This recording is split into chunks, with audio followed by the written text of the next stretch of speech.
Hello friends and welcome to the Exams Made Simple, and we are back again with the Hindu complete newspaper analysis for 4th and 5th of May 2023। 4 और 5 मई का जो कि important news articles हैं वो हम सारे देखेंगे। Start करेंगे सबसे पहले आज के 5 के न्यूज़पेपर एनालिसिस से। पहले क्वेश्चंस ऑफ द डे। पहला सवाल है, consider the following statement. Statement 1 है, red pandas are solitary and arboreal animals and are considered as indicator species for ecological change. दूसरा स्टेटमेंट कह रहा है, it is a state animal of Sikkim. तीसरा कह रहा है, India is home to both the subspecies Himalayan red panda and Chinese red panda. And चौथा कह रहा है, India it is listed as critically endangered in the IUCN red list. आपको बताना है कौन से स्टेटमेंट्स इनमें से सही हैं रिगार्डिंग द रेड पांडा। अच्छा सवाल है, अगर आप लोग अटेम्प्ट करें तो काफ़ी अच्छा रहेगा। एक एक करके मैं आपको स्टेटमेंट बता दूँ। देखो, पहला स्टेटमेंट जो है वो सही है कि रेड पैंडाज सॉलिटरी होते हैं और बोरियल होते हैं and considered as indicator species for ecological change, बिल्कुल सही है, ठीक है ना। एंड दूसरा लिखा है, it is state animal of Sikkim, ये भी बिल्कुल सही स्टेटमेंट है, स्टेट एनिमल है सिक्किम का। थर्ड है, India is home to both the sub species Himalayan red panda and Chinese red panda, ये भी सही स्टेटमेंट है। चौथा स्टेटमेंट गलत है, क्रिटिकली इंडेंजर्ड नहीं है, ये इंडेंजर्ड स्पीशीज़ है। तो 1, 2, 3 will be the correct answer for this. दूसरा सवाल है, बिजनेस रेडी रैंकिंग्स। अभी रिसेंटली बिजनेस रेडी रैंकिंग्स निकाली गई थी। आपको बताना इनमें से किस संस्था ने इसको निकाला है। Option are International Monetary Fund, World Economic Forum, World Bank या United Nation Conference on Trade and Development. तो इसका जो करेक्ट आंसर है वो है वर्ल्ड बैंक। वर्ल्ड बैंक निकालता है बिजनेस रेडी रैंकिंग, तो ये भी आप अपने नोट्स में ऐड कर लीजिएगा। क्वेश्चन नंबर 3 है, कंसीडर द फॉलोइंग स्टेटमेंट्स। पहला स्टेटमेंट कह रहा है कि article 142 authorises the Supreme Court to grant in its discretion special leave to appeal from any judgment in any matter passed by the court or tribunal in the territory of India। दूसरा statement कह रहा है, article 143 of the constitution authorises the President to seek the opinion of the Supreme Court in certain matters. आपको बताना है कि incorrect statement कौन सा है। देखो, पहला लिखा है आर्टिकल 142 ऑथराइज करता है सुप्रीम कोर्ट को to grant in its discretion special leave to appeal, ये गलत स्टेटमेंट है। आप सबको पता है कि 142 के अंदर जो सुप्रीम कोर्ट है वो स्पेशल डिक्री या लॉ पास करने की पावर रखता है अपने ऑर्डर से, है ना। तो स्पेशल डिक्री लॉ के लिए है, ना कि स्पेशल लीव पिटीशन के लिए है। तो ये स्टेटमेंट गलत हो जाएगा, इनकरेक्ट ही अपने को बताना है। सेकंड जो स्टेटमेंट है, 143 authorises the President to seek the opinion of the Supreme Court, ये बिल्कुल सही है। तो आर्टिकल 143 इसी के लिए होता है और फर्स्ट स्टेटमेंट रॉन्ग हो जाएगा, तो इनकरेक्ट 1 होगा। आई होप यू गॉट क्लैरिटी। आगे मूव करते हैं। यहाँ पे अब लिखा है, many killed in rights in Manipur, government issues shoot at site order. अब ये जो है अभी रिसेंटली आपको पता होगा कि रिसेंटली एक डिसीजन लिया गया था to grant the ST status to the majority Meitei community. वहाँ पे मीती कम्युनिटी हालांकि मेजॉरिटी में है और उसको ST स्टेटस दिए जाने की बात की गई थी। इस कारण से वहाँ पे जो मीती ट्राइब है उसके अलावा एक और ट्राइब वहाँ पे है जो कि हिल ट्राइब कहलाती है, कुकी जोमी ग्रुप। तो कुल मिला के वहाँ 2 ग्रुप हैं, एक है मीटी ग्रुप और जो कि अभी एट प्रेजेंट OBC और EWS में आरक्षण जिसको मिला हुआ है, और दूसरा है वहाँ पे कुकी ट्राइब या कुकी जोमी ग्रुप, ठीक है ना, जो कि प्रोटेस्ट कर रहे हैं कि ये ST स्टेटस इनको नहीं मिलना चाहिए क्योंकि ये ज़्यादा वहाँ पे फोर्स में है, ज़्यादा पॉपुलेशन में है और ये सोशली और एजुकेशनली बैकवर्ड नहीं है एज दे से। तो ये सारी चीज़ें हैं कि इंपॉर्टेंट है। I hope you will remember that. आगे एक एडिटोरियल भी आया तो हम उसमें थोड़ा सा और इसको डिस्कस करेंगे, ठीक है ना। आगे हम मूव कर सकते हैं, देखते हैं और क्या इंपॉर्टेंट आर्टिकल है। एस जयशंकर जी ने अपने काउंटर पार्ट चाइनीज़ हेड से बात की थी एंड पाकिस्तान से वहाँ पे उन्होंने बात नहीं की, तो ये सारी चीज़ें ऑलरेडी हो रही हैं। ये तो इतनी इंपॉर्टेंट नहीं थी हालांकि न्यूज़। अब एक इम्पॉर्टेंट न्यूज़ ये है कि हाई कोर्ट ने बिहार गवर्नमेंट को कहा है कि आप कास्ट सर्वे करना इमीडिएटली स्टॉप कर दें। मैंने आपको बताया था कि बिहार पहला स्टेट है जिसने कास्ट सर्वे स्टार्ट किया है। दूसरा मैंने आपको बताया था कि उड़ीसा सेकंड स्टेट बना था आफ्टर बिहार जिसने कि कास्ट सर्वे स्टार्ट किया था। बट पटना हाई कोर्ट ने ऑर्डर दिए हैं कि आप कास्ट सर्वे बंद कर दें। ये नीतीश कुमार गवर्नमेंट को ऑर्डर दिया गया है। क्यों दिया गया है? क्योंकि उनका ये कहना है कि ये प्राइमा फेसी मतलब प्रथम दृष्टिया मतलब कि ऑन द फर्स्ट लुक, ठीक है ना। तो फर्स्ट लुक जब देखा गया पिटीशन को तो उनको ये लग रहा है कि स्टेट गवर्नमेंट अपनी पावर को मतलब it is crossing it's power and ये स्टेट गवर्नमेंट की पावर में नहीं है कि इस तरीके का सेंसस वो कर सके, because it is taking shape of a census and census की जो रिस्पॉन्सिबिलिटी है वो किसकी है? वो यूनियन गवर्नमेंट की है। इसी कारण से हाई कोर्ट का कहना है कि prima facie we are of the opinion that the state has no power to carry out a caste based survey in the manner in which it is fashioned now, which would amount to a census, and thus it will impinge upon the legislative powers of the union parliament.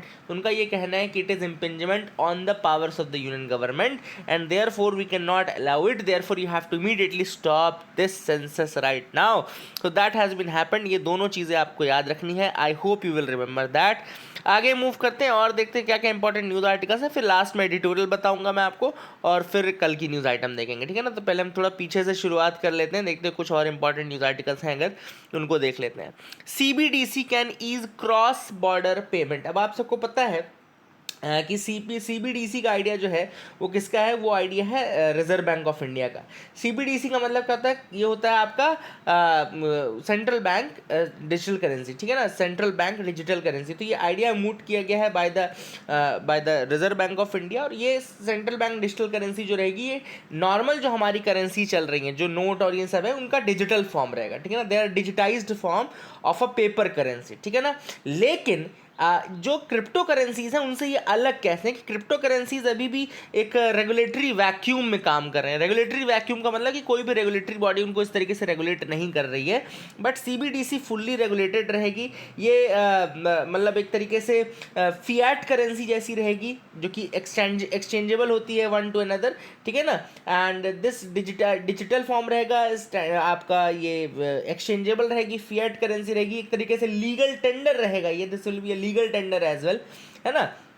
And the digital fiat currency या फिर CBDC जो है it can be transacted using wallets backed by the blockchain. हालांकि इसमें blockchain का use किया जाएगा by the reserve Bank of India और वॉलेट्स में आप इसको स्टोर कर सकते हैं और ट्रांसफ़र कर सकते हैं. मैंने आपको बताया था कि जो ये डिजिटल करेंसी रहेगी इसमें रिजर्व बैंक ऑफ इंडिया कोई इंटरेस्ट पेमेंट नहीं करेगा. ये भी आप याद रखिएगा. जो E-रूपी था या जो मैंने आपको बताया था कि ये जो डिजिटल फॉर्म है इसमें कोई इंटरेस्ट पेमेंट करने का नहीं सोचा है.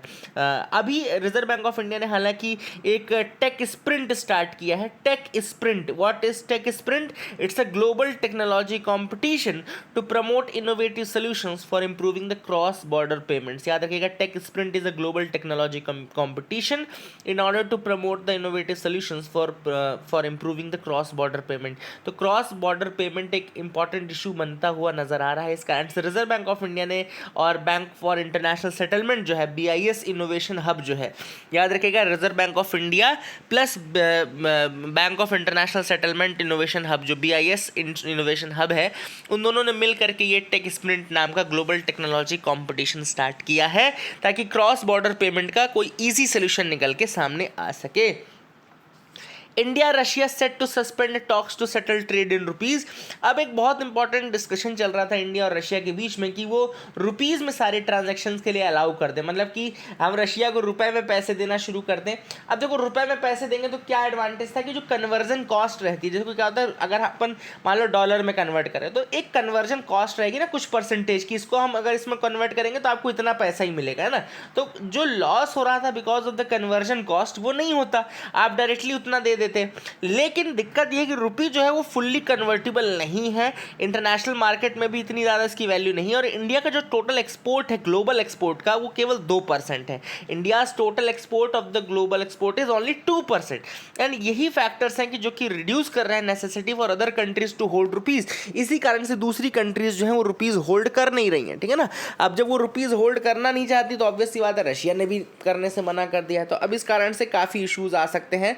और जो भी ये लोग सोच रहे थे कि रुपीज़ में ट्रांजैक्शन करके अपने ट्रेड को सेटल कर लेंगे, वो नहीं हो पाएगा. तो I hope you will remember this fact as well. आगे मूव करते हैं, देखते हैं और क्या इंपॉर्टेंट न्यूज़ आर्टिकल्स हैं. यहाँ पे AIR should be referred as Akashvani says the DG. All India Radio के जो डायरेक्टर जनरल हैं वसुधा गुप्ता, याद रखिएगा ऑल इंडिया रेडियो की डायरेक्टर जनरल कौन है, Vasudha Gupta. She has directed all departments concern to ensure that the public broadcaster is referred to as Akashvani in accordance with the Prasar Bharati Broadcasting Corporation of India Act 1990. तो उनका ये कहना है कि आप इसको AIR ना बोलें, इसको आप Prasar Bharati Broadcasting Corporation of India Act 1990 के तहत आप इसको आकाशवाणी करिए, क्योंकि ये जो Prasar Bharati Broadcasting Corporation of India Act 1990 है, ये फोर्स में आया था नवंबर 15 1997। याद रखिएगा, नवंबर 15 1997 को ये फोर्स में आया था। और सेक्शन 2 सब सेक्शन ए जो है एक्ट का, वो कहता है कि Akashvani means all offices, stations and other establishments which are under the Director General of All India Radio of the Information and Broadcasting Ministry. तो Director General of All India Radio of the Information and Broadcasting Ministry के अंदर जो भी station, office या establishment आएगा वो सब आकाशवाणी कहलाएगा। तो वही उनका कहना है कि now this public broadcaster should be referred to as Akashvani, है ना। तो ये याद रखिएगा। I hope you got clarity. तो ये आपको समझ में आ गया। आगे मूव करते हैं, देखते हैं और क्या इंपॉर्टेंट न्यूज़ आर्टिकल्स हैं जिनके बारे में हमको डिस्कस करना है। SCO ministers meet today to discuss economic ties. अब यहाँ पे एससीओ के जो मिनिस्टर्स हैं वो आज मिलेंगे to discuss the economic ties. And obviously बात है, बहुत सारे इशूज़ पर डिस्कशन होगा। G20 की भी प्रेसिडेंटशिप इंडिया के पास है इस बार के, एससीओ की भी प्रेसिडेंसी इंडिया के पास है। एंड ये भी आपको पता है कि अभी गोवा में ये जो काउंसिल ऑफ फॉरेन मिनिस्टर्स हैं, गोवा में मीटिंग हो रही है ना। इसके अलावा एक और चीज़ डिस्कस होगी, induction of Iran and Belarus as the full time members. अब एक इंपॉर्टेंट चीज़ याद रखिएगा, ईरान 9th मेंबर के रूप में इंक्लूड होने के लिए बातचीत होगी और बेलारूस 10th मेंबर के रूप में इंक्लूड होने की बात होगी। तो अभी याद रखिएगा 8 तो नॉर्मल मेंबर्स हैं और 2 मेंबर्स हैं जिनके अंदर आने की बातचीत चल रही है। वो 2 कौन से मेंबर हैं? तो वो है एक ईरान और दूसरा है Belarus. I hope you will remember that as well. तो यहाँ पे शंघाई कॉरपोरेशन ऑर्गेनाइजेशन है क्या, अगर मैं आपसे बोलूँ तो it's a permanent inter governmental international organisation. एक ये Eurasian political, economic and military organisation है which aims to maintain peace, security and stability in the region. 2001 में इसका क्रिएशन हुआ था। एससीओ का जो चार्टर है वो साइन हुआ था 2002 में, फोर्स में आया था 2003 में। जेनेसिस की बात करें 2001 से पहले, तो पहले शंघाई 5 थे, यानी कि Kazakhstan, China, Kyrgyzstan, Russia and Tajikistan. याद रखिएगा 3 तो स्थान थे, कौन कौन से? Kazakhstan, Kyrgyzstan and Tajikistan. Kazakhstan, Kyrgyzstan and Tajikistan and China, Russia, ये शंघाई 5 थे, है ना। इसमें बस याद रखिएगा कि तुर्कमेनिस्तान और उज्बेकिस्तान नहीं था, है ना। तो इस तरीके से थोड़ा याद रखिएगा। और याद रखिएगा कि 3 स्थान थे, किर्गिस्तान, तजिकिस्तान एंड कजाकिस्तान, और रशिया, चाइना था। शंघाई 5 हो गया।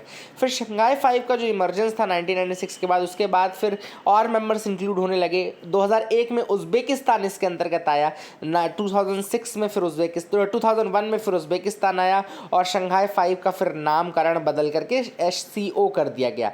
इंडिया और पाकिस्तान जो थे इसके मेंबर 2017 में बने। अस्ताना समिट था, आपको याद होगा।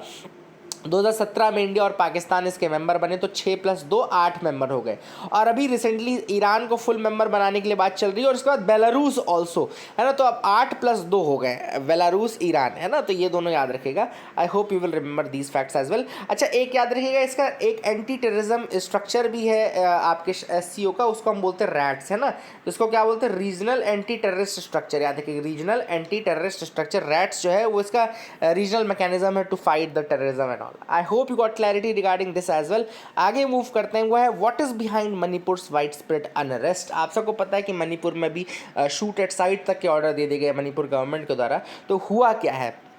हुआ ये है कि जो मई 3 को एक ऑर्डर है आया था अभी इसके पहले, which triggered this high court's decision to the state to pursue a 10-year-old recommendation to grant scheduled tribe status to the non tribal Meitei community. तो अभी रिसेंटली हुआ ये कि हाई कोर्ट और ये सब चीज़ें होने लगी। हाई कोर्ट के ऑर्डर हुआ, मणिपुर गवर्नमेंट को रिकमेंडेशन गया कि जो एसटी स्टेटस है वो ग्रांट कर दिया जाए टू द मीटी कम्युनिटी। तो अगर हम एथनिक कंपोजिशन की बात करें तो जो मणिपुर का वैली एरिया है उसमें 10% मणिपुर का लैंड मास है, that is only 10% of the land mass of the Manipur. और वहाँ पे नॉन ट्राइबल्स जो मीटी हैं दे डोमिनेट, है ना। They account for more than 64% of the population of the state and 60 MLAs में से 40 एमएलएज जो हैं वो मीती कम्युनिटी के रहते हैं, इनके रहते हैं। The hill comprises of 90% of the geographical area but are inhabited by more than 35% of the recognised tribes but only sends 20 MLAs to the assembly. लेकिन ये जो 35% पॉपुलेशन है ये केवल 20 MLAs भेजती है, ठीक है ना। And majority of the Meiteis जो हैं वो हिंदूज़ हैं, उसके बाद मुस्लिम्स हैं, and 33 recognise tribes broadly classified into any Naga tribe and any Kuki tribe are largely Christians, ठीक है ना। तो बाकी जो any Naga tribe and any Kuki tribe हैं दे आर लार्जली क्रिश्चियंस, और इसमें होते हैं हिंदूज़ एंड मुस्लिम मीतीज़ में, ठीक है ना। अब इनको रिजर्वेशन जो मिलता है एज ऑफ नाउ ये OBC और EWS कैटेगरी के अंतर्गत मिल रहा है। एंड ट्राइबल ग्रुप्स क्यों अगेंस्ट हैं मीतीज़ के ST स्टेटस के? तो ट्राइबल ग्रुप्स का ये कहना है कि मीतीज़ जो है उनका डेमोग्राफिक एंड पॉलिटिकल एडवांटेज है उनसे ज़्यादा, उनका सोशल एंड इकोनॉमिक बैकवर्डनेस नहीं है, एंड उनको ये लगता है कि अगर ST स्टेटस दे दिया गया मीतीज़ को तो ये उनको लॉस ऑफ जॉब अपॉर्चुनिटीज़ होगा, and it will allow them to acquire lands in the hills and push the tribals out. तो उनको लगता है कि ट्राइबल्स को बाहर कर दिया जाएगा। ये सारी चीज़ें हैं। आई hope you got clarity on the Washington declaration. तो अभी रिसेंटली हुआ क्या है कि साउथ कोरिया के प्रेसिडेंट यून सुक योल जो है, यून सुक योल, वो US आए थे to commemorate the 70th anniversary of US South Korea bilateral relation. तो 70 साल पूरे हो रहे हैं US और साउथ कोरिया के बायलैटरल रिलेशंस को। तो ऑब्वियसली आता है 1952-53 का टाइम पीरियड आपको याद होगा, जब उस समय ये आपका साउथ कोरियन क्राइसिस बहुत ज़्यादा पीक में थी और DMZ और ये सब चीज़ें बन रही थी। तो इसी कारण से अभी 70 साल पूरे हो रहे हैं इनके रिलेशनशिप को, और इस बार जो हाईलाइट रहा है इनके विजिट का वो है वॉशिंगटन डिक्लेरेशन। तो अगर आपसे UPSC पूछता है कि रिसेंटली वॉशिंगटन डिक्लेरेशन साइन किया गया था कहाँ कैसे, तो याद रखिएगा यून सुक योल जो साउथ कोरियन प्रेसिडेंट हैं और जो बाइडेन जो कि अमेरिकन प्रेसिडेंट है, उनके बीच में साइन किया गया Washington Declaration as a nuclear deterrence strategy. तो इसको न्यूक्लियर डिटरेंस स्ट्रैटेजी के रूप में साइन किया गया है।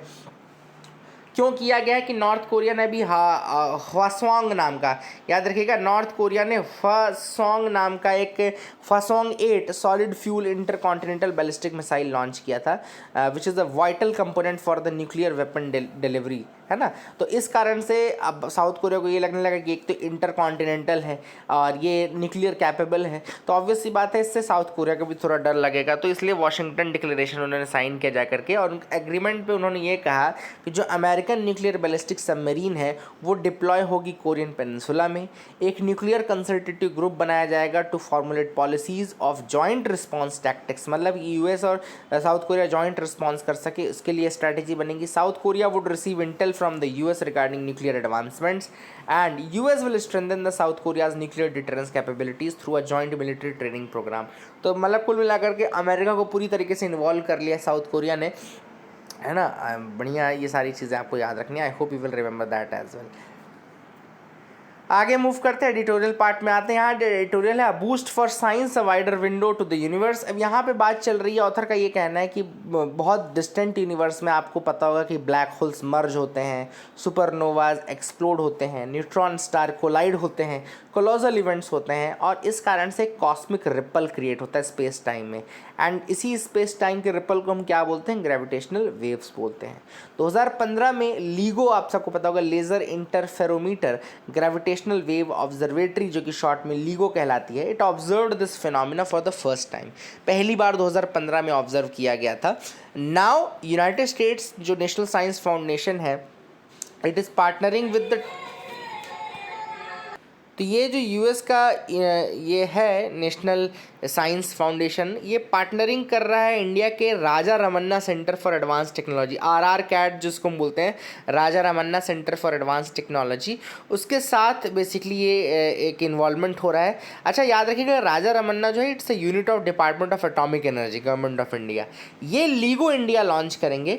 लीगो इंडिया लगभग $320 मिलियन का एक कोलैबोरेशन है, जिसमें $320 मिलियन इंडिया की तरफ से इन्वेस्टमेंट होगा, and it will be accelerating the discovery and innovation of India around the world. तो इंडिया की ऑब्वियस सी बात है, इंडिया में भी डिस्कवरी एंड इनोवेशन का कल्चर चालू होगा इससे। एंड अल्बर्ट आइंस्टीन ने 1916 में जनरल थ्योरी ऑफ रिलेटिविटी में पहली बार प्रेडिक्ट किया था phenomena of gravitational waves, but it took scientist another century to prove the Einstein right by observing them directly, ठीक है ना। तो ये एक इंपॉर्टेंट चीज़ है।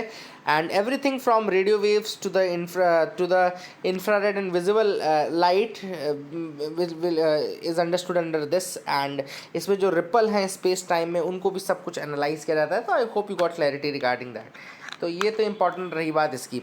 इसके अलावा जो इम्पोर्टेंट बात है कि ये जो $320 मिलियन का इन्वेस्टमेंट इंडिया की तरफ से। एक बहुत ही अच्छा इन्वेस्टमेंट है एज़ पर दी ऑथर, और ये इंडिया को ज़रूर science and technology and research के फील्ड में थोड़ा आगे ले जाएगा। एंड लीगो बहुत फेमस है, पूरे वर्ल्ड का लार्जेस्ट ग्रेविटेशनल वेव ऑब्जर्वेटरी है, और एक साइंटिफिक कोलैबोरेशन है जिसमें कि दो फैसिलिटीज़ हैं यूनाइटेड स्टेट्स में। एक तो Pacific North West at Hanford Washington में है, another basically is the Gulf of Mexico in Livingston Louisiana, ठीक है ना। तो ये दो तो यूएसए में ही हैं। एंड LIGO यूज़ करता है lasers to detect the ripples in the space time through a method called interferometry. याद रखिएगा, जो रिपल्स हैं स्पेस टाइम में उनको एनालाइज करने के लिए लेजर्स का यूज़ किया जाता है, और ये मेथड जो होता है उसको बोलते हैं इंटरफेरोमेट्री, इसीलिए इसको इंटरफेरोमीटर बोलते हैं, ठीक है ना। तो जैसे ही ग्रेविटेशनल वेव्स पास होती हैं, they cause space itself to stretch and squeeze, which scientist can measure through change in the beams of LIGO lasers. तो LIGO लेजर्स के बीम में चेंज से वो इसको मेजर कर सकते हैं, चेंज इन द स्पेस, है ना, कि स्पेस स्ट्रेच या स्क्वीज हो रहा है कि नहीं हो रहा है। तो ये एक इंपॉर्टेंट चीज़ है, I hope you will remember that as well. Astronomers have been studying light from the universe for thousands of year, but now they can hear the universe through the gravitational waves. तो बहुत अच्छी line author ने बोली कि they can hear the universe through the gravitational waves. तो ये जो joint venture है दो LIGO डिटेक्टर्स, यूएस का वर्गो इटली में है, एंड कमियोका ग्रेविटेशनल वेव डिटेक्टर कागरा जो है वो आपका जापान में है। याद रखेगा, दो तो यूएस के हमने देख लिया, एक तो गल्फ ऑफ मैक्सिको वाला और दूसरा आपका हैनफोर्ड वाला है ना। तो और इसके अलावा एक वर्गो है इटली में, और तीसरा है, चौथा है कैमियोका ग्रेविटेशनल वेव डिटेक्टर जो कि जापान में है। तो ये इंडिया, LIGO इंडिया के साथ जो है, ये ऑब्वियस सी बात है, it will push the boundaries of what science and technology can achieve and will help unlock some of the universe's greatest mysteries. तो ये यूनिवर्स की बहुत बड़ी मिस्ट्री जो है वो भी अनलॉक करेगा ये चीज़। I hope you got clarity, I hope आपको समझ में आया होगा। आगे मूव करते हैं, थोड़ा कल के जो इंपॉर्टेंट न्यूज़ आर्टिकल्स है वो भी हम देख लेते हैं। Let's see that as well. तो कल का अगर हम न्यूज़पेपर एनालिसिस शुरू करें, सबसे पहले आपको पता होगा कि no union but centre ready to ease the living of gay couples. तो यहाँ पे पहली जो न्यूज़ थी वो थी अभी रिसेंटली जो पिटीशन गए हैं सुप्रीम कोर्ट में कि भैया मैरिज अलाउ कर दी जाए LGBTQ कम्युनिटी की। तो यहाँ पे सुप्रीम कोर्ट के से यूनियन ने ये कहा है कि हम यूनियन के तो अगेंस्ट हैं, हम मैरिज के अगेंस्ट हैं, लेकिन हाँ, हम एक चीज़ कह सकते हैं कि हम कैबिनेट सेक्रेटरी के अंतर्गत एक कमेटी बनाने के लिए तैयार हैं, जो कि जहाँ पे आप अपनी प्रॉब्लम्स बता दें, LGBTQ कम्युनिटी के लोग अपनी प्रॉब्लम्स बता दें, ये क्या क्या उनको प्रॉब्लम फेस करनी पड़ती है विदाउट ये, और वो चीज़ें हम एडमिनिस्ट्रेटिव ईज से हम कर सकते हैं। हम इसमें मैरिज नहीं अलाउ करेंगे, but we can have that administrative machinery to help you achieve दो मतलब the solutions to the problems which you are exhibiting. और यहाँ पे सुप्रीम कोर्ट ने कहा कि एक बड़ा स्टेप है इनकी तरफ से, यूनियन की तरफ से, कि हाँ at least they are ready to now accept that problems हैं, और इनको दूर करने के लिए they are ready to form a committee. आप देखते हैं किस तरीके का जजमेंट होता है, but this is what has happened as of now, ठीक है ना। अप्रैल के PMI ने सिग्नल दिया है कि services sector has the best expansion in the 13 years. पिछले 13 सालों का सबसे बड़ा एक्सपेंशन देखने को मिला है सर्विसेज सेक्टर में, ठीक है ना। और इंडिया का जो सर्विस सेक्टर है, it has recorded the highest uptick in the new business and output level since June 2010। And काफ़ी इंपॉर्टेंट है आपको याद रखना है कि आपको ये भी पता होना चाहिए कि इसमें मैंने बताया था PMI जो है वो सर्विसेज और मैन्युफैक्चरिंग दोनों के लिए निकाला जाता है, हर महीने निकाला जाता है। और इसमें एक इंपॉर्टेंट ये भी है कि अगर 50 से ऊपर की वैल्यू है तो एक्सपेंशन है, और 50 से नीचे की वैल्यू है तो कॉन्ट्रैक्शन है। तो इस बार बहुत ज़्यादा वैल्यू है और 13 सालों का बेस्ट एक्सपेंशन देखने को मिला है। I hope you got clarity regarding that as well. आगे देखते हैं और क्या क्या इंपॉर्टेंट न्यूज़ आर्टिकल्स थे, थोड़ा हम पीछे से शुरू करेंगे तो ज़्यादा बेटर तरीके से डिस्कस कर पाएंगे, है ना। देख लेते हैं, यहाँ पे कोई न्यूज़ तो नहीं थी। Adapting to a climate change will cost India 85.6 lakh crore by 2030। तो आप सबको पता है कि हमने अपने एक तो बहुत सारे नेशनली डिटरमाइंड कॉन्ट्रीब्यूशंस के बारे में बताया था। इसके बाद हमने बताया था कि नेट जीरो का जो हमारा टारगेट है वो 2070 तक है। इसके अलावा हमने बताया था कि हम ग्रीन फिनेंसिंग करेंगे कम से कम 2.5% GDP की, 2.5% ऑफ द GDP हम करेंगे ताकि इंफ्रास्ट्रक्चरल गैप ख़त्म हो सके, और तभी जा कर के जो हमारे गोल्स हैं वो पूरे भी हो पाएंगे जब हम 2.5% ऑफ GDP कम से कम करेंगे, ठीक है ना। एंड जो हमारा एनर्जी इंटेंसिटी है वो हमको 5% एनुअली कट करना पड़ेगा in order to achieve the net zero target of 2070। ये भी एक इंपॉर्टेंट चीज़ है। तो अभी RBI ने कहा है कि लगभग 85.6 लाख करोड़ रुपीज़ लगेंगे अगर हम 2011-12 के बेस प्राइजेस पे देखें by 2030। In order to achieve the targets which we have set for our self. तो हमने जो टारगेट सेट किए हैं वो हम तभी पूरे कर पाएंगे when we are going to do that, है ना। इसके अलावा इन्होंने ये भी कहा है कि जो 2.5% ऑफ द जीडीपी है, लगभग उतना हमको कंट्रीब्यूशन लगेगा हर साल in order to achieve that, है ना, 2070 तक नेट कार्बन न्यूट्रलिटी को अचीव करने के लिए। ये सारी चीज़ें यहाँ पे बताई गई। आई hope you got clarity, I hope आपको समझ में आ गया होगा। आगे मूव करते हैं, यहाँ पे है IMD forecast a cyclone in the bay of Bengal in next week. तो एक लो प्रेशर एरिया बन रहा है बे ऑफ बंगाल रीजन के ऊपर, और एक नया साइक्लोन जो है इस साल का वो आने वाला है। याद रखिएगा IMD ने 5 स्टेप क्लासिफिकेशन दिया है साइक्लोन्स का, है ना, याद रखिएगा 5 स्टेप क्लासिफिकेशन। सबसे जो स्मॉलेस्ट है मतलब उसको बोलते हैं साइक्लोनिक स्टॉर्म। साइक्लोनिक स्टॉर्म है 65 to 68 kmph, है ना, किलोमीटर पर आवर की स्पीड अगर रहती है तो साइक्लोनिक स्टॉर्म कहलाता है।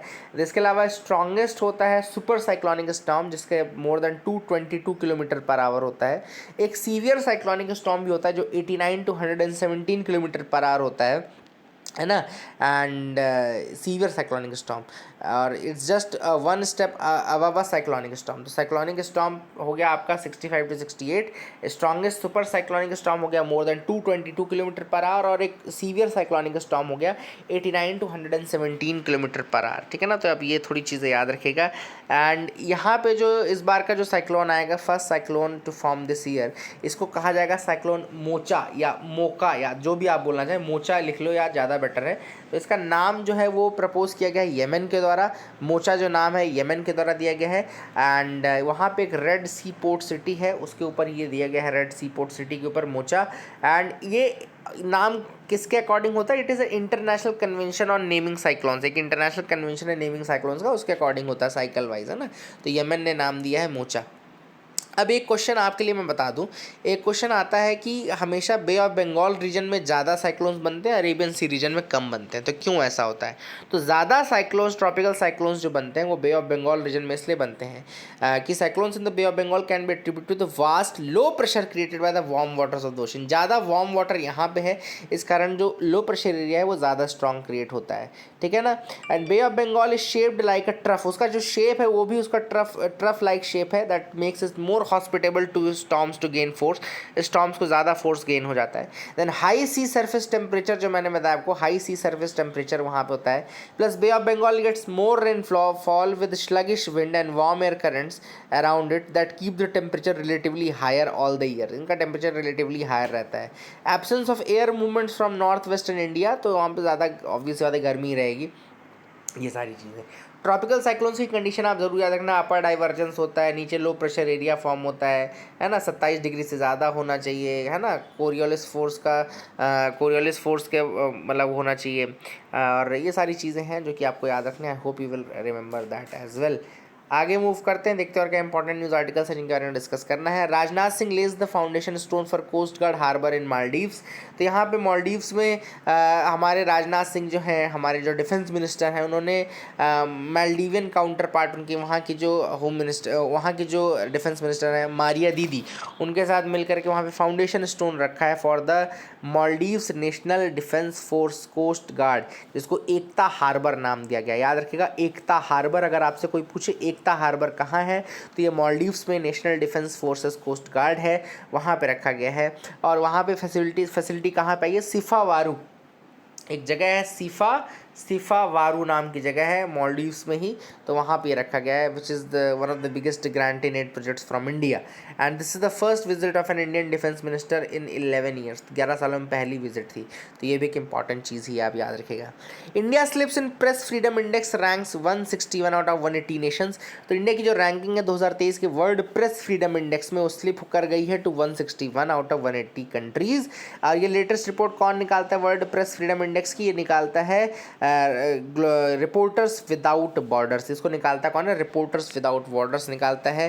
कंपैरिजन में अगर हम देखें तो पाकिस्तान ज़्यादा बेटर पोजीशन पे है, 150 पे रखा गया है, इम्प्रूवमेंट हुआ है लास्ट ईयर से 157 से। हमारी रैंकिंग 150 थी, तो हम पिछड़ के 161 पे पहुंच गए हैं प्रेस फ्रीडम में, है ना। श्रीलंका के भी इंप्रूवमेंट देखने को मिला है, 146 था पिछले साल, 135 पे आया है। नॉर्वे, आयरलैंड, डेनमार्क जो है वो टॉप 3 पोजीशन पे। Norway, Ireland and Denmark top 3 reporters without border जो है उनकी ये रिपोर्ट है, एंड ये प्रेस फ्रीडम के ऊपर मतलब रैंकिंग निकालते हैं, याद रखिएगा। एक इंटरनेशनल एनजीओ है आरएसएफ, रिपोर्टर्स सैंस फ्रंटियर्स बोलते हैं। ये एक एनजीओ है international whose self proclaimed aim is to defend and promote the media freedom.